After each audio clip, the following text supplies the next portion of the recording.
మంతా తుఫాన్ రాష్ట్రాన్ని అతలాకుతలం చేసింది. దాదాపు 48 గంటలుగా రాష్ట్ర ప్రభుత్వ యంత్రాంగం, ముఖ్యమంత్రి గారు, యువ నాయకుడు నారా లోకేష్ గారు, రాష్ట్ర మంత్రివర్గం, యంత్రాంగం, ఎమ్మెల్యేలు, తెలుగుదేశం పార్టీ శ్రేణులు అందరూ కూడా డ్యామేజ్ కంట్రోల్ మీద బాగా కష్టపడి పనిచేశారు.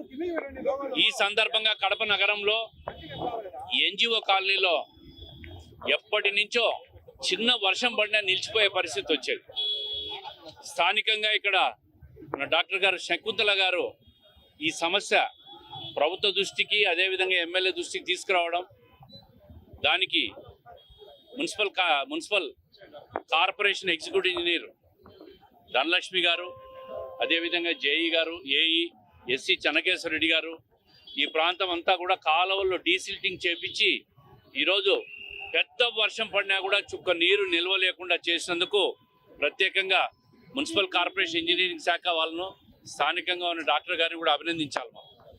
ప్రజా సమస్యలు ఎప్పుడొచ్చినా ప్రభుత్వ దృష్టికి, ప్రజాప్రతినిధుల దృష్టికి తీసుకురావడంలో ఒక మహిళగా ఈ చిన్నచోకు ప్రాంతంలో ఉన్న డాక్టర్ శకుంతల గారి కృషి కూడా నిజంగా మనం అందరం కూడా గర్వపడాలా. ప్రతి ఒక్కరూ కూడా ఇదే విధంగా సమాజ స్పృహతో పని చేయాలా. కాలువలు ఈరోజు డీసిల్టింగ్ చేస్తే ట్రాక్టర్లు సిల్ట్ వచ్చింది. ప్రజలకందరికీ కూడా ఒకటే విజ్ఞప్తి చేస్తా ఉన్నాం, దయచేసి కాలువల్లో ప్లాస్టిక్లు, వ్యర్థాలు అవన్నీ వేయొద్దండి. అవి వేసిన దాని వల్లనే ఈరోజు అప్సరా కూడల్లో పూర్తిగా గత 5-6 సంవత్సరాల నుంచి నీళ్లు నిలబడిపోయే పరిస్థితి.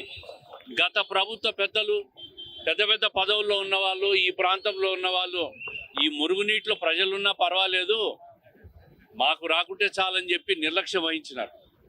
ఈరోజు ఒక్కసారి డీసిల్టింగ్ చేసిన తర్వాత ఈ ప్రాంతం అంతా కూడా ఒక్క చుక్క నీరు నిలబడకుండా కిందికి పోయి మెయిన్ కాలువలో పోయి ప్రజలకు ఎక్కడ అసౌకర్యం లేకుండా జరిగిన పరిస్థితిని ఈరోజు ప్రత్యక్షంగా చూస్తున్నాం.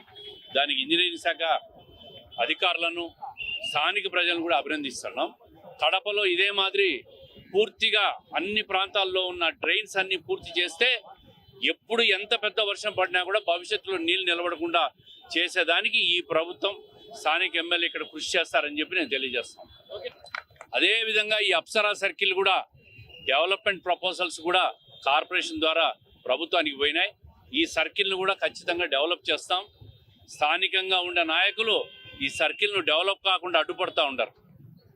ప్రజలకేమో ఈ సర్కిల్ కావాలా, సర్కిల్ను డెవలప్ చేయాలని అడుగుతూ ఉంటే వాళ్ళ అధికార దర్పాన్ని ఉపయోగించి సర్కిల్ను డెవలప్ కాకుండా చేస్తూ ఉంటారు. ఈరోజు ప్రజలందరూ కూడా కోరుతూ ఉంటారు ఈ సర్కిల్ కావాలని. తప్పకుండా ఎంత తొందరగా వీలైతే తొందరగా ప్రతిపాదన పంపించి ఆమోదం రాగానే కొంత బడ్జెట్ కూడా కేటాయింపులు కావాలి, దీనికి చేయంగానే ఈ సర్కిల్ను కూడా పూర్తిగా నిర్మాణాన్ని కూడా చేపడతాం.